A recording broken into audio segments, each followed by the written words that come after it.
to that, the other reason we appreciate and recognize is, I will give you one example which I said before also. There was a Chinese lady who visited Germany, and she returned to Shanghai, and she was found positive. Then the Chinese authorities immediately notified Germany that a positive person had visited Germany and that they have to take action. And Germany took that information and immediately took action to prevent any serious problem. And that's why now things are under control in Germany. So I think you would agree with me that when, it's very important to appreciate a country or an individual qualified for something you see. It's the truth. But I don't know why you said only WHO or few agencies, but we were in this boardroom for a board meeting, and almost all member states were praising China for what it did. And they had a reason. The reason others were saying, many countries were saying, was China took action massively at the epicenter, at the source of the outbreak. It's a shutdown of the Wuhan city, and that helped in preventing cases from being exported to other provinces in China and the rest of the world. And I remember a board member from UK said verbatim, this is heroic. Because when you shut down a city and a province like that, it has consequences, economic and so on, serious consequences. So what's wrong acknowledging this? Because they're saying the actions of China is making us safer. And I know there is a lot of pressure on WHO when we appreciate what China is doing. But because of pressure, we should not fail to tell the truth. We should tell the truth. And that's the truth. China doesn't need to ask to be praised. And I don't expect any country asks to be praised. It was not, it is not. That's the truth, the whole truth. And with my colleagues, we speak the same language, because we have seen these concrete things that should be appreciated. I will add one more. We have met the president. We have seen the level of knowledge he has on the outbreak. We saw firsthand that he is leading the outbreak directly. And we always ask for political commitment, political leadership. That's what we have seen. So don't you appreciate that kind of leadership that's really committed? Again, the truth. We don't say anything to appease anyone. It's because it's the truth. And then I will give you more dimension to it. China is not the first country we have acknowledged. We acknowledged other governments. We even gave them recognitions in our assembly for the right things they did. It helps in two ways. One, it helps them to continue doing the right things they're doing. But secondly, it helps other countries to recognize the good practice that country which is recognized is doing, and they can learn from that country. That's it. But I have been asked this question many times. Mike has been asked this question many times. Bernard, many of our colleagues, Maria, Sylvie, and so on, our answer is the same. It's true that we have seen many good things that is slowing the outbreak. This is a very serious virus, and China is doing many good things that's slowing the virus, and the facts speak for themselves, and this has to be recognized. And the whole world is seeing this because if you see the number of cases, although in China it's more than 40,000, but in the rest of the world we have less than 400 or around 400 and only one death. So let the truth speak for itself. And the world can judge.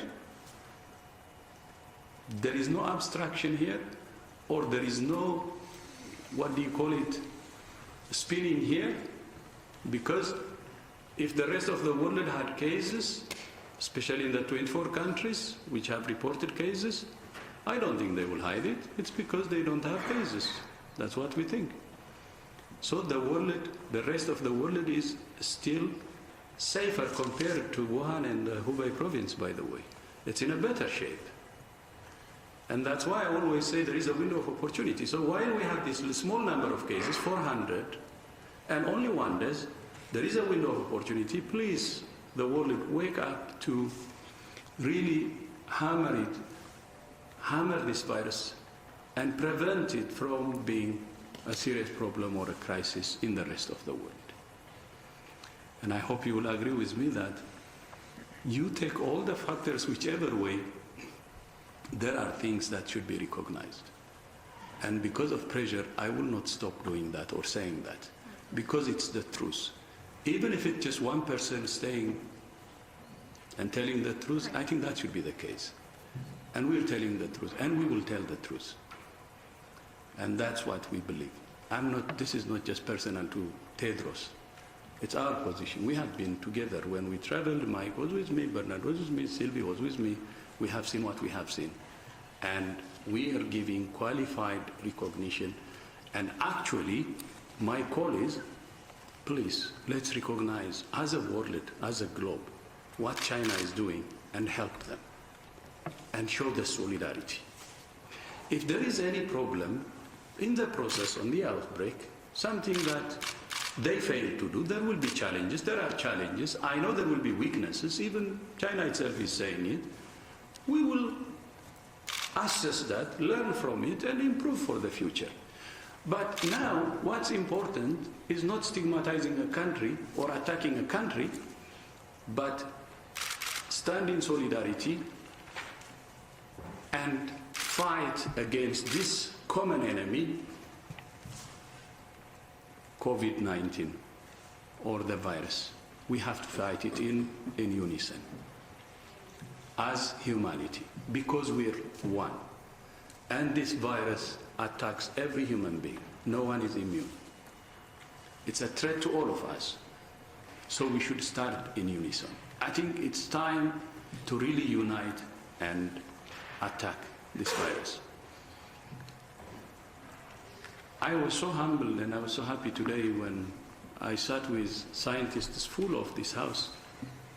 Everybody was using the same language. They said, we will work together. There is a common enemy. And we will plan immediate actions, medium and long term, and stop this outbreak. As humanity, this is a common agenda to all of us. That's what they said. And they have also recognized focusing on the epicenter and at the source, what China is doing is actually the right thing to do. So it's that kind of solidarity we need. Solidarity, solidarity, solidarity. To be honest, let's not waste our time on saying who is acknowledging, why is acknowledging, and so on. Let's focus on the work.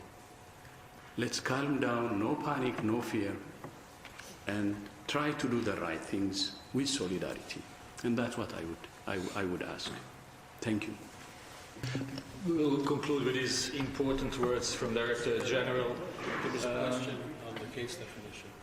Okay, yes, please. Maybe Sylvie could answer that. It's technical, but it's important. Yeah.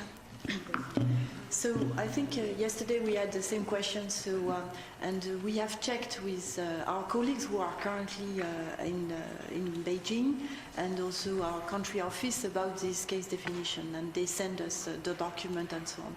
So first of all, what is important to understand, it's normal during the course of an outbreak to adapt the case definition, because we need to be very close to the reality to monitor the disease, how it is unfolding. And the second thing, if I can use an image, is like fishing. Although I'm not an expert at fishing, but if you want to fish a big fish, you will take a certain type of net.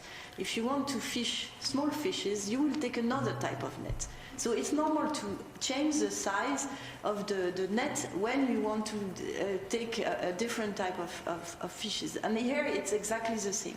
The situation is evolving. So when you have few cases, you have a very sensitive and specific case definition, because you really want to tackle each and every case. When the situation is evolving, you change your definition just to make sure that you can monitor the disease accurately.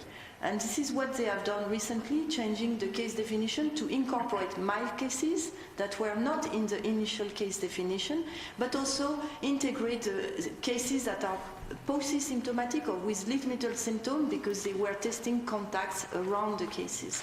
And so this is what has been done. They also try to have a better case definition for Wuhan province, which is a slightly different situation than the other provinces in China, so that they can also monitor the disease in different places, even if the epi curve is slightly different. So I hope it answers. Yeah, and could I just add to that, that shift is actually likely to generate more confirmed cases, not less. This is not an attempt to ignore cases, it's an attempt to widen the net and include milder cases and all lab-confirmed cases regardless of the symptoms. So I think, if anything, it's actually throwing the net even wider with the finer mesh, and that's what we want to see in a containment phase. And just one point in reflecting on Dr. Tedros's point, I was in meetings yesterday with colleagues from the Russian Federation, and we were planning together with our colleagues in the US for how we're going to celebrate 40 years of smallpox eradication. And we were talking about those heroes who are left. Most are people in their 80s and their 90s now, a generation who worked together at the height of the Cold War, across ideologic, geographic boundaries, and rid this world of a huge scourge. They didn't see politics or ideology as a barrier. And it's an incredible thing, and if any who ever get a chance to sit and see those scientists together who did that service to the world at the height of tensions in the world, and I think we could really learn from their work. And it humbled me to sit there and talk about how we could celebrate them, and it struck me that maybe we have that same challenge. We need to put our differences aside. We need to fight this virus together. The DG has said it again and again. Solidarity is the only way to defeat this virus. Thank you very much. So sorry to everyone who had a question and we were unable to take it, but there will be other opportunities. As always, we will have an audio file available immediately and transcript soon. You have received already documents from the Mercy Committee, also from the Research Forum, and then we will be then sending also audio file immediately. Thank you very much. Have a nice evening, and we will inform you tomorrow about the next media opportunities. Thank you.